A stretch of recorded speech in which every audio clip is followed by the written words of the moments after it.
Today's question is, what is the MMPI and how valid is it? Well, the MMPI stands for the Minnesota Multiphasic Personality Inventory, and it's a psychological test that assesses personality traits and psychopathology or abnormal thought patterns. It's the closest thing that we have to a personality test in real science-based psychology. But rather than actually being a personality test, it's a clinical assessment tool used by mental health professionals to diagnose mental health disorders. But it's not really used for assessing pathological or psychological patients. It's also used to assess people in high-risk professions, like airline pilots, police officers, air traffic controllers.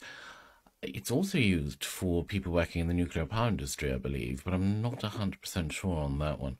So the standard test itself consists of 567 true or false questions, which normally takes about an hour and a half to complete. It's commonly used not only to develop treatment plans for patients, but also in providing legal assistance within forensic psychology. Now, there are a few versions of it. The MMPI 2 is the most commonly used, or at least was the most commonly used. There is a new version called the MMPI 3, which was released last year, so you'll probably see that being used more often from now on.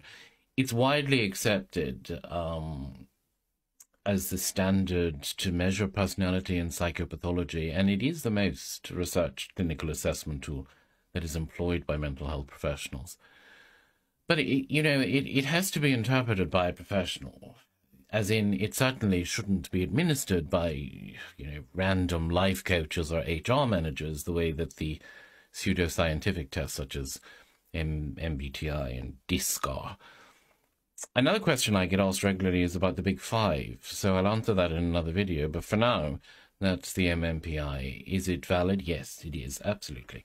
And it is used widely by psychologists across the board and across the world.